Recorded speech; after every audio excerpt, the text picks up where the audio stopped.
Joining us here on the Full Court Press now is a good friend of mine, part of the Zone Sports Network, and he's the host of Locked On Cougars and Locked On Utes, by the way.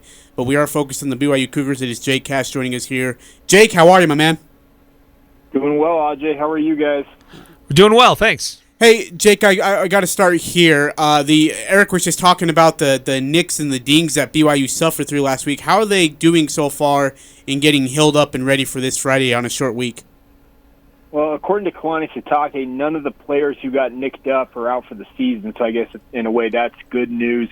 It's still going to be wait-and-see mode really until Friday to see who actually suits up and is out there. But I think all eyes for BYU fans are obviously on Jaren Hall and his health status. I think they're feeling a little bit better about their chances at quarterback with Baylor Romney and his performance last week, but obviously you never want to have your number one guy go down, so I think it's all eyes on Jaren Hall. And how much of a difference would it make, though? I mean, Romney looked great in relief, led the team to a victory, so is it that much of a drop-off if it's not Jaren Hall? Well, that's the funny thing, Eric, is I actually had a conversation with somebody this week who said, well, even if Hall can't go, we should be just fine. And if you can replicate the performance that Romney had, sure, BYU probably is just fine, but we'll find out. I think that they picked Jaren Hall for a reason. His game-breaking ability is probably a little more dynamic than a guy like Baylor Romney, but Romney flashed a very good arm and ability with the deep ball to put it right where guys could go get it. So I think both quarterbacks offer something, but I do still think there was a reason why they picked Jaren Hall originally, and I think they would prefer to have him out there. Hey, this offense is so talented. Whether it's Jaren Hall running the ball or it's Algier, Baylor Romney, of course, Nakua. How big of an impact has the running game been? Because the quarterbacks can throw the ball, but the way this team runs it behind those massive hogs has got to be really pleasing for Coach Sitake. Yeah, that's kind of their whole MO. They always wanted to have kind of that big offensive line and running backs really go downhill on people. And the good news for BYU, regardless coming into the season of whoever was going to be the quarterback, is they knew they had their top two running backs coming back, with Algier coming off a 1,000-yard season, and then Lopini Katoa, very much a nice change of pace back, can catch the ball out of the backfield, very effective when running the ball as well. So the two running backs they've got in Algier and Katoa have been nothing if not great so far this season, and the hope is they will continue to do that this Friday against the Aggies. So let's talk about Algier for a minute. This is a physical runner. I don't know if I'd classify him as a real speedster until I saw that fumble recovery chase down, and that was amazing. But for anybody that just watches college sports, is he more of a power back, or does he have that breakaway speed that just hasn't been showcased yet? Well, and see, that's the thing about Algier is he's got a label as a power back, and he should. He's 5'11", 220 pounds. He's an absolute sledgehammer out there as a running back. But as you mentioned, the fumble that he caused, he went down and punched that ball out against Arizona State. And the other play, I think most people kind of left them stunned with his ability to really break away from folks, was last year against Boise State. He had a one-cut run. He took one cut up field, and it was something like an 80-yard run that he ran away from everybody on Boise State's defense. And let me remind you, he's 220 pounds, but according to most folks in Provo, he has 4.5 speed. It just doesn't necessarily get, it gets overlooked, I think, because of his ability to really pick up tough yardage between the tackles. Jake, I know you kept an eye on the Boise State-Utah State game this past Saturday, and you saw the struggles that Utah State's offense had in the red zone. Meanwhile, on the other side, over there in Royal Blue, they are 14 of 15 inside the red zone. 12 of those are touchdowns. What have you seen out of the red zone efficiency from the BYU Cougars? Well, it's a big focus. If I can take you guys back to 2019, funny enough, I saw a lot of 2019 BYU in that performance against Boise State from Utah State. The ability to motor up and down the field all game long between the 20s, but when you get in the red zone, shooting yourselves in the foot. And that's what happened to BYU during the 2019 season all year long. The coaching staff after that season made a renewed emphasis on finishing in the red zone. It became a focus of the practices every day. It's carried over into this season, and it's something that BYU prides themselves on. When they get inside that red zone, they plan on getting 7 if at all possible. And as you mentioned, they've scored 12 times out of 15 so far this season. And I think it's a focus thing. And I think Utah State, they'll be better, obviously. You would hope so, because I can't believe they had 317 yards and 0 points. It's astounding to me, but that's how it goes sometimes in this sport. So speaking of points, I mean BYU is able to move the ball up and down the field. They're able to get points.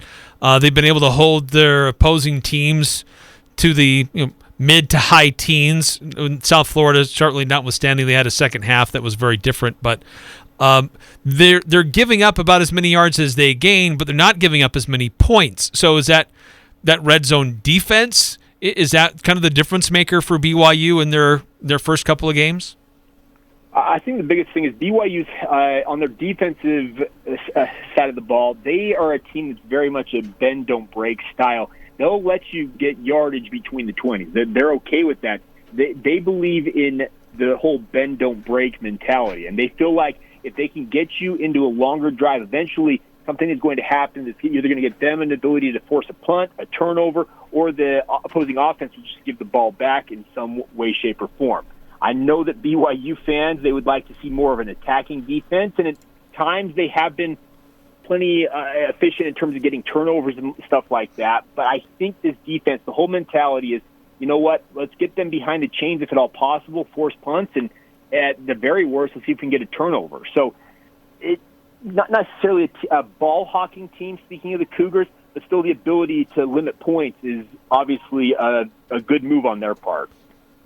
Jake, what have you seen out of the BYU? What have you seen out of Utah State offense and their defense as well? I think the biggest thing about Utah State offensively for me is just their ability to attack the entire width of the field, and that's because we're seeing guys lined up near the sidelines on opposite sides of the field in offensive formations. They like to spread teams out and really attack them. I actually really like the innovative style that the Aggies have deployed under Coach Anderson so far, and it's really fun to see. Defensively, Justin Rice is one of my favorite players to watch. I obviously had heard about him and his reputation going from Fresno State to Arkansas State and then obviously transferring to Utah State, but I hadn't had much of a chance to really watch him up close. Through the first 4 games of the season, I'm absolutely floored at how good a player he is, and the nice part is they got a lot of complementary pieces around him. So I'm really impressed with this Utah State team. I think they've exceeded all expectations this year in terms of what they have done, going 3-1.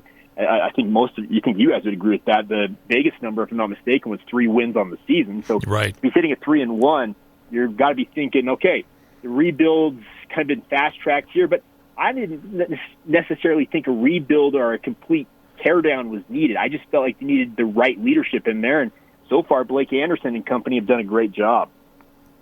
Then we're talking to Jake Hatch, part of the Locked On Cougars podcast, breaking down Utah State and BYU coming up on Friday in Logan. And Jake, this BYU team went through 3 straight Pac-12 opponents.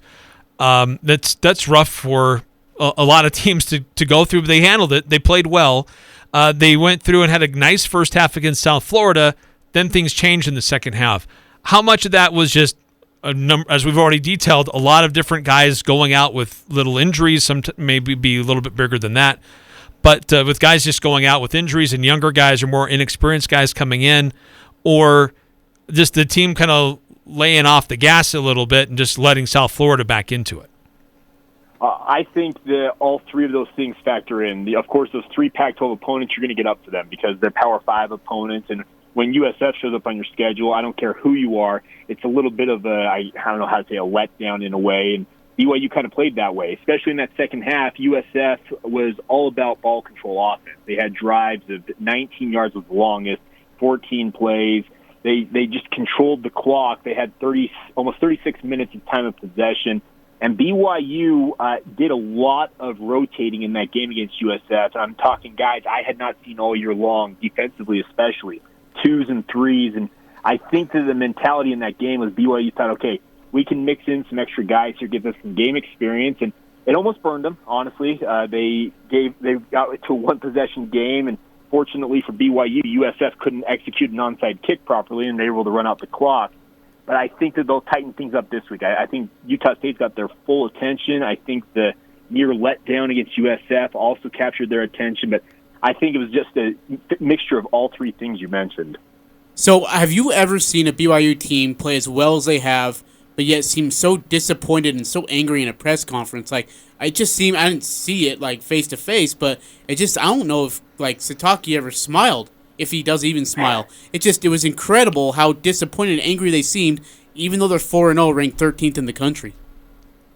I think you're right, Ajay, and I can tell you this much. Kalani loves to smile. He loves to dance. He loves to have a good time, but there was a different demeanor, a different tone from him in the post-game from that USF game, and I really think it's just that they felt like they let off the gas. They let USF do some things that they did not anticipate USF being able to do. I think BYU might have gone into that game a little overconfident, I guess is the term to use, and they got burned a little bit in that game. So I think, as I mentioned, this is a game going into Utah State, in-state rivalry, no matter what certain BYU players may have to say, and they're refocused. I think the coaching staff has been harping on them all week long, telling them, you guys may think you're good and you're ranked 13th and you're 4-0, but you guys got to realize USF almost put it to you. So Utah State, you better believe they're going to come after you as well.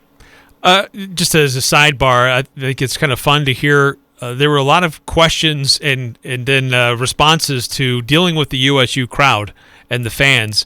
For the first time, this BYU football team will be on the side with the fans. So I imagine it's going to be really lively. I would love to have an open mic down there, not for radio, maybe just a closed mic just so I can hear.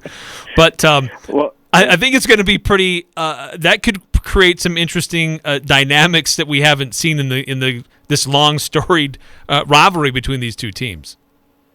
Yeah, absolutely. I think it's going to be an interesting thing, obviously, to switch sides of the field for BYU, but I also don't blame Utah State at all for doing that. See what the student section can do to harass BYU's players and coaches, and it should be a fun environment. We all know that Maverick Stadium, whenever one of these in-state teams, whether it's BYU or Utah, go up there, the fans are all lathered up. And it's going to be a fun time. There's a lot of BYU fans. I'm sure they'll be trying to make the trip up there.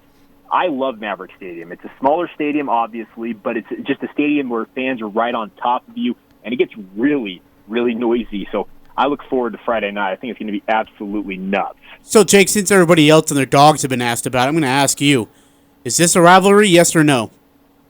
Yeah, it is. There's no doubt about that. And I've got family. I grew up in Orem, Utah, but I've got family in the Logan area up there in Cache Valley who are the diehard Utah State fans. They have sat through many, many years of, let's just say it, not great Utah State football in the last decade plus has been a lot better for them up there in Logan. And I absolutely think it's a rivalry. And I think the biggest thing is there's certain players at BYU who maybe didn't grow up in this state, who don't necessarily understand the dynamic of it. And it is a different type of rivalry than it is with the University of Utah for the Cougars, but it is absolutely a rivalry. Last question for me, Jake. This is, as we've mentioned, a rivalry that dates back a long time. This is 90 years or something like that. Mm-hmm. But could this rivalry be in jeopardy of continuing with BYU going into the Big 12? It could, obviously, on paper, because we don't know exactly what BYU's conference schedule is going to be. There have been thoughts out there that the Big 12 could go to 8, 9, or even 10 conference games, depending on the format, and we'll see what they ultimately decide to do in that vein. But I think that, and one of my coworkers at the Zone Sports Network, Patrick Kinahan, works on DJ and PK, he wrote a really cool column. You can find it at 1280thezone.com or KSL.com, where he actually says that the loyalty that Utah State has shown to BYU, scheduling them every year during their independent era, is something BYU should reward the Aggies when they go into the Big 12. I would love to see this rivalry continue. Do I think it'll necessarily be every season? Probably not, but I'd like to see it, let's say, 2 out of every 3 years. I'd absolutely love to see Utah State and BYU squaring off. Give me your thoughts on that same regard of Boise State and Utah for BYU. So Utah, obviously, is their number one rival, but I think Boise State has become a very, very good rivalry for BYU. I do wonder how they'll balance this, and maybe it becomes like kind of a rotation where BYU mixes in Utah State, Boise State, and Utah, just around how they do the Big 12. I think BYU is going to prioritize the Utah rivalry as the one they want to play the most, but I think all of those schools should be in the mix to play BYU on a pretty regular basis. And they've had these contracts that BYU currently is trying to work around because they had contracts all the way out to the 2030s with teams like Boise State in terms of the upcoming games as an independent. So I would imagine that those contracts get amended, and they will probably be featured on future schedules, but it just may not be an annual basis for all three of them to play BYU. Well, Jake, I think this is going to be a fun matchup, a good showdown. I think this Utah State team has surprised a lot of people, including myself, just how far ahead they are and where I thought they'd be at this point of the season. They really made some mistakes last week that are very fixable, but we'll see just how much they really fix those against a really good opponent, the best one that they will have faced so far this year. So appreciate the perspective. I think this is going to be a fun matchup. Yeah, I'm looking forward to it. I always love these in-state games, and any chance I can get up to go to Angie's or go to Maddox on my way up to Logan, I'm absolutely down for. I was going to ask, what's your, I guess it's a night game, so it won't matter, but what's your food of choice over here in Cache Valley? Oh, Angie's is the easy one to go to, but there's Bluebird Cafe. There's a number of them up there. I love the Cache Valley. It's great folk up there. My brother now lives up in the Cache Valley, so it's always good to go up and visit. Bluebird Cafe is closed for renovations, so don't plan on stopping there. Well, okay, all right. Angie's it is then. Yeah, keep that in mind. He's of the Zone Sports Network, Locked On Cougars, Locked On Utes podcast host. Does an absolutely phenomenal job. I mean, really one of the best to do it in the biz. It's Jake Hatch. Jake, thanks so much for your time. Best wishes. We'll see you on Friday night. Thanks for the insight. Eric, Ajay, thanks for the time. Have a good one, boys. All right.